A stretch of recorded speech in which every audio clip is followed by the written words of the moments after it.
ভাবুন তো, যদি আপনি আজ কোথাও যান আর ফিরে এসে দেখেন আপনার পৃথিবী আর আগের মতো নেই, আপনার পরিবার, আপনার রাজ্য, আপনার পরিচয় সব কিছুই হারিয়ে গেছে, শুধু আপনি আর আপনার স্মৃতি বেঁচে আছে।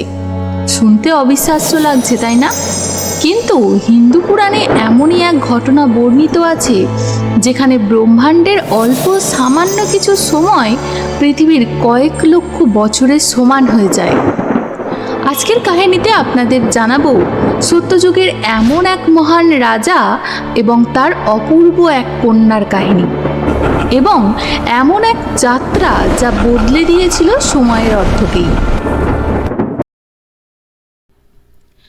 আজ যেটা বর্তমানে বেত্তারগা, সেটাই একসময় ছিল দাপর যুগে শ্রীকৃষ্ণের সেই মহান নগরী।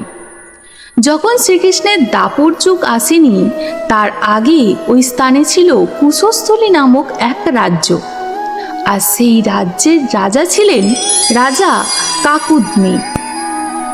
সেই স্বর্ণময় যুগের কথা আপনারা সবাই শুনেছেন। সেই স্বর্ণময় যুগ হলো সত্যযুগ। সত্যযুগ এমন এক সময় যখন ধর্ম ছিল পূর্ণ, পাপ ছিল শূন্য। এই যুগেই ছিলেন এক মহান রাজা, রাজা কাকুদমি। তিনি শুধু একজন শক্তিশালী শাসকই ছিলেন না, ছিলেন এক মহান তপস্বীও। তার তপবল এতটাই প্রবল ছিল যে তার রাজ্যে হিংসা বলে কিছুই ছিল না। বাঘ আর হরিণ একই ঘাটে জল খেত। ভাবতে পারছেন, যেখানে প্রকৃতির স্বাভাবিক নিয়মই যেন বদলে গিয়েছিল। তখন পৃথিবী ছিল দেবতাদের মতো পবিত্র। মানুষের হৃদয়ে ছিল না লোভ, না হিংসা, না প্রতারণা। বলা হয় ধর্ম তখন চার পায়ে দৃঢ়ভাবে দাঁড়িয়েছিল। প্রকৃতি ছিল শান্ত, নদী ছিল স্বচ্ছ, আকাশ ছিল নির্মল। সেই যুগে কেউ কাউকে আঘাত করত না, কারণ মানুষের ভিতরেই তখন ছিল ঈশ্বরের বাস। রাজা কাকুদমি ছিলেন তেজস্বী এক মহাপুরুষ। এই সত্য যুগেই রাজত্ব করতেন তিনি। মহান রাজা কাকুদমি, তিনি শুধু একজন শাসক ছিলেন না, তিনি ছিলেন এক ঋষি সম তপস্বী। তার তপবল এত প্রবল ছিল যে তার রাজ্যে অন্যায় টিকে থাকতে পারত না। যেখানে অন্য রাজারা শক্তি দিয়ে রাজত্ব চালাতেন, সেখানে কাকুদমি রাজত্ব করতেন ধর্ম দিয়ে। তার এক দৃষ্টি অন্যায়কে থামিয়ে দিত, তার এক বাক্য মানুষের হৃদয় বদলে দিতে পারত। কিন্তু রাজার জীবনে এক অভাব ছিল, একটি সন্তান। তখন তিনি সিদ্ধান্ত নিলেন তিনি তপবলে একটি কন্যা লাভ করবেন। বৃহৎ যজ্ঞের আয়োজন হলো। অগ্নিকুণ্ড জ্বলে উঠল, মন্ত্রোচ্চারণে কেঁপে উঠল চারিদিক, এবং সেই সময় অগ্নির মধ্য থেকেই উদ্ভাসিত হলো এক কন্যা। সে যেন আলো দিয়ে গড়া, তার শরীর থেকে যেন জ্যোতি বিচ্ছুরিত হচ্ছিল। রাজা তার নাম রাখলেন রেবতী। রেবতী বড় হতে লাগলেন, কিন্তু তিনি সাধারণ কেউ ছিলেন না। সত্যযুগের মানুষের উচ্চতা ছিল সেই সময় প্রায় 30 ফুট, আর সেই বিশাল দেহ রেবতী ছিলেন অতুলনীয় সুশ্রী। তার চোখ যেন নীল আকাশের গভীরতা, তার কণ্ঠ যেন বাণীর সুর, তার গতি যেন হংসীর মতো কোমল। যে একবার তাকে দেখত সে আর চোখ ফেরাতে পারত না। মানুষ ভাবত তিনি কি সত্যিই মানুষ, নাকি স্বর্গ থেকে অবতীর্ণ কোনো দেবী। স্বয়ংবর সভার আয়োজন করলেন রাজা। এক রাজকীয় মহোৎসবের সময় এলো, রেবতীর বিবাহের। রাজা আয়োজন করলেন এক বিশাল স্বয়ংবর সভা। চারিদিক থেকে এলেন রাজা, রাজপুত্র ও বীর যোদ্ধারা। কেউ এলেন সোনার রথে, কেউ এলেন হাতির পিঠে, কেউ এলেন বিশাল সেনাবাহিনী নিয়ে। সভা সজ্জিত হলো। সোনার স্তম্ভ, রত্নখচিত আসন, সুগন্ধি ফুলের মালা। যুদ্ধকলার প্রদর্শনী শুরু হলো। তলোয়ার, ধনুক, গদা, আরও কত অস্ত্রশস্ত্র। প্রতিটি রাজা নিজেকে প্রমাণ করতে চাইছে। রেবতীর প্রবেশের সময় হলো, আর সবকিছু থেমে যায় যেন হঠাৎ করেই। দরজা খুলল, রেবতী প্রবেশ করলেন। আর সেই মুহূর্তে সব শব্দ থেমে গেল। তলোয়ার থেমে গেল মাঝ আকাশে। ধনুক তার টঙ্কার দিতে ভুলে গেল। সবাই শুধু তাকিয়ে রইল, কারণ তাদের সামনে দাঁড়িয়ে থাকা সেই কন্যা তাদের সব অহংকার ভেঙে দিয়েছিল। তারা বুঝে গেল তারা কেউই তার যোগ্য নয়। এক এক করে সবাই মাথা নত করল, তার নিজের আসনে ফিরে গেল। এক পিতার দুশ্চিন্তা। এই দৃশ্য দেখে রাজা কাকদ্বীপ হৃদয় ভেঙে গেল। একজন পিতা হিসেবে তিনি শুধু তার মেয়ের জন্য একটি উপযুক্ত সঙ্গী চেয়েছিলেন। তিনি ভাবলেন, যদি পৃথিবীতে কেউ না থাকে তবে কি দেবলোকেও কেউ নেই? তার চোখে জল এলো, কিন্তু তিনি ভেঙে পড়লেন না। তিনি সিদ্ধান্ত নিলেন যে স্বয়ং ব্রহ্মার কাছে তিনি যাবেন। তিনি আহ্বান করলেন এক দৈবীয় রথ, যে রথটি মন্ত্রশক্তিতে চালিত হয়। মন্ত্রশক্তিতে চালিত সেই রথ উপস্থিত হলো এবং সেই রথে রাজা এবং তার পাশে তার কন্যা রেবতী বসলেন। আর সামনে অসীম ব্রহ্মাণ্ড।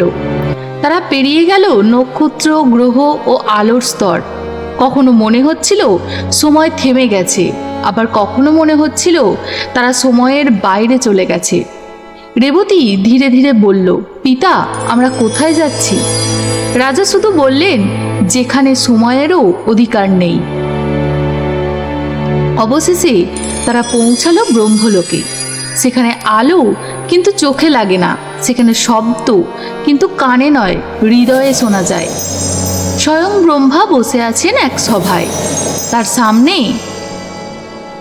নানান দেবতারা রয়েছে, আর রয়েছে হাহা হুহু নামে গন্ধর্ব।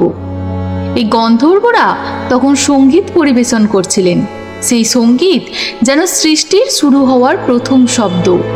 এই সঙ্গীত ছিল সৃষ্টির মূল আধার।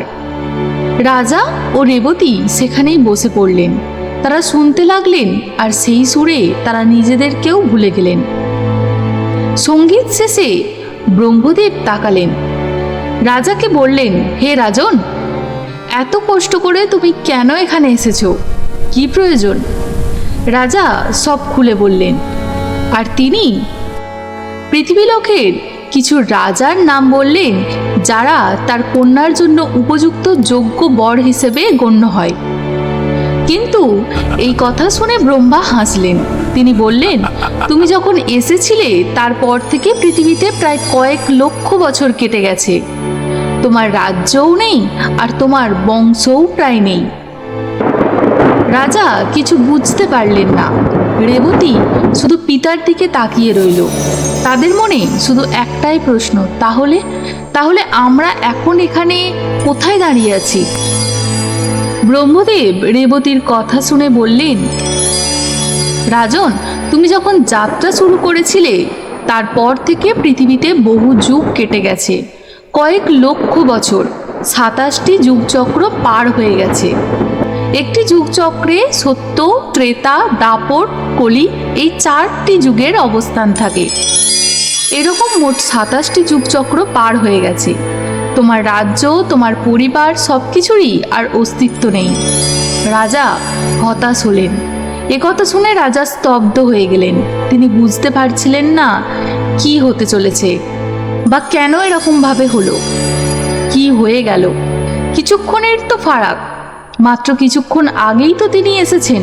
তিনি ব্রহ্মলোকের সেই কিছুক্ষণ, পৃথিবীর কয়েক লক্ষ বছর পার হয়ে গেছে। তিনি ভেঙে পড়লেন। ব্রহ্মা বললেন, এখন দাপর যুগ চলছে ধরাধামে। শ্রীকৃষ্ণ অবতীর্ণ হয়েছেন। তার বড় ভাই বলরাম রেবতীর জন্য উপযুক্ত পাত্র। তুমি পৃথিবীতে ফিরে যাও, আর সেখানে গিয়ে রেবতী এবং বলরামের বিবাহ সম্পন্ন করো। একথা শুনে রাজা দুঃখী হলেন, কিন্তু কিছুই করার ছিল না। তাই তিনি রেবতীকে নিয়ে আবারও ফিরে এলেন। দৈবীয় রথ ধীরে ধীরে নেমে এলো পৃথিবীর বুকে। কিন্তু এটা কি সেই পৃথিবী? এটা সেই পৃথিবী নয় যেটা তারা ছেড়ে গিয়েছিল। চারিদিকে তাকিয়ে রেবতীর চোখ বিস্ময়ে ভরে গেল। গাছগুলো ছোট, নদীগুলো আগের মতো প্রশস্ত নয়, আকাশ যেন একটু ম্লান। রাজা কাকতমি ধীরে ধীরে নামলেন রথ থেকে। তার চোখে শুধু খোঁজ, আমার রাজ্য কোথায়?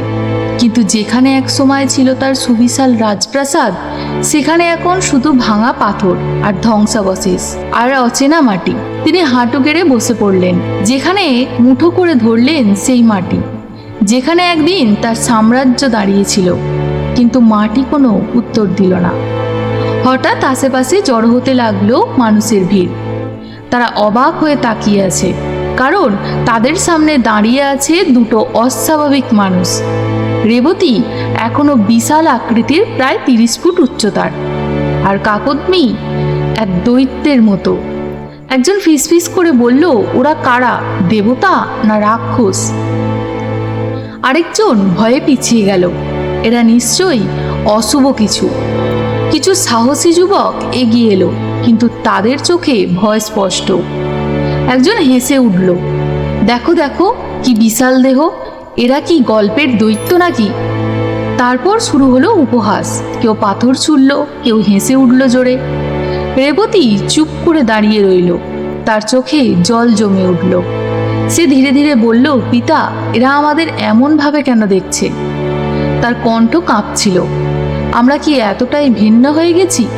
রাজা তখন কিছু বলতে পারলেন না, কারণ তিনি নিজেই বুঝতে পারছিলেন না তারা আর এই যুগের অংশ নয়। যে পৃথিবীতে তারা ফিরে এসেছে, সেখানে মানুষ ছোট, এবং শুধু দেহ নয়, তারা মনেও ছোট। ধর্ম দুর্বল হয়ে পড়েছে, শ্রদ্ধা কমে গেছে, ভক্তি প্রায় হারিয়ে যাচ্ছে। রাজা ধীরে চোখ বন্ধ করলেন। তার মনে শুধু একটাই কথা, সময় সব কিছু বদলে দেয়। অবশেষে রাজা বহু কষ্টের পরে শ্রী বলরামের খোঁজ পেলেন। তিনি শক্তির প্রতীক, ধর্মের রক্ষক আর শ্রীকৃষ্ণের অগ্রজ ভ্রাতা। রাজা ও রেবতী তার কাছে পৌঁছালেন। রাজা নত হয়ে প্রণাম করলেন আর ভারী কণ্ঠে বললেন, হে দেব, আমি এক অন্য যুগের মানুষ। তিনি শুরু থেকে শেষ পর্যন্ত সব কিছু বললেন। ব্রহ্মলোকের যাত্রা, সময়ের পরিবর্তন, সব হারানোর যন্ত্রণা। তারপর ধীরে ধীরে বললেন, আমার একমাত্র কন্যা রেবতী, তার জন্য আমি একজন যোগ্য সঙ্গী খুঁজে পাচ্ছি না। আপনি যদি তাকে গ্রহণ করেন তবে এই বলে তার কণ্ঠ থেমে গেল। শ্রী বলরাম গভীরভাবে সব কথা শুনলেন। তার দৃষ্টি ছিল স্থির। তার উপস্থিতি অসীম শক্তির প্রতীক। তিনি শুধু একজন যোদ্ধা নন, তিনি অনন্ত শক্তির অধিকারী ছিলেন। তার হাতে ছিল দেবীয় হাল, যা দিয়ে তিনি পৃথিবীর ভারসাম্যও পরিবর্তন করতে পারতেন। তিনি শান্ত কণ্ঠে বললেন, হে রাজন, সময় আপনার সব কিছু কেড়ে নিয়েছে, কিন্তু আপনার কন্যার গুণ এখনো অটুট। বলরাম রেবতীর দিকে তাকালেন। তার চোখ করুণা আর সম্মানে ভরপুর। তিনি বললেন, আমি রেবতীকে বিবাহ করতে চাই। এ কথা শুনে রাজার চোখ ভিজে উঠল। বহুদিন পর তিনি যেন একটু শান্তি পেলেন। কিন্তু তখনই দেখা দিল এক অদ্ভুত সমস্যা। রেবতীর উচ্চতা ছিল বিশাল। এখনো সত্যযুগের মতনই তিনি ছিলেন বিশাল, আর এই যুগের মানুষ আকারে অনেকটাই ছোট। এই বিশাল পার্থক্যের কারণে বিবাহ যেন অসম্ভব হয়ে দাঁড়ালো। চারিদিকে নিস্তব্ধতা নেমে এলো। তখন শ্রী বলরাম তার দেবীয় হাল তুলে ধরলেন। তিনি ধীরে ধীরে এগিয়ে এলেন রেবতীর দিকে, আর রেবতীর কাঁধে সেই হাল স্পর্শ করালেন। সেই মুহূর্তে এক অলৌকিক ঘটনা ঘটল। রেবতীর দেহ ধীরে ধীরে সংকুচিত হতে লাগলো।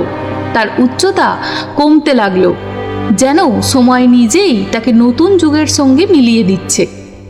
কিছুক্ষণের মধ্যেই রেবতী হয়ে উঠলেন সেই দাপর যুগের এক সাধারণ কন্যার মতো। সবাই বিস্ময়ে তাকিয়ে রইল। এরপর বৈদিক মন্ত্রে সম্পন্ন হলো তাদের বিবাহ। এক যুগের কন্যা অন্য যুগের বধূ হলেন। এটা শুধু একটি বিবাহ নয়, এটি ছিল সময়ের দুই প্রান্তের মিলন। সবকিছু শেষ হওয়ার পর রাজা বুঝলেন তার আর কিছুই অবশিষ্ট নেই, না রাজ্য, না প্রজা, না সেই পুরনো পৃথিবী। তিনি ধীরে বললেন, আজ আমার কাজ শেষ। তিনি সব কিছু ছেড়ে দিলেন এবং গ্রহণ করলেন ব্রহ্মচর্যের ব্রত। তিনি চলে গেলেন গভীর তপস্যার পথে, নিঃশব্দে, সময়ের সীমানার বাইরে। সময় কারো জন্য থেমে থাকে না, কিন্তু কিছু কাহিনী সময়ের সীমা ছাড়িয়ে চিরকাল বেঁচে থাকে। শাস্ত্রে বলা হয়েছে, দেবলোকের সময় আর পৃথিবীর সময় কখনোই এক নয়। যেখানে মানুষের কাছে 1 বছর, দেবতাদের কাছে তা মাত্র 1 দিন। আর ব্রহ্মার লোক, যেখানে স্বয়ং সৃষ্টিকর্তা অবস্থান করেন, সেখানে সময় আরও ভিন্ন। শাস্ত্র অনুযায়ী ব্রহ্মার 1 দিন মানে পৃথিবীর 432 কোটি বছর।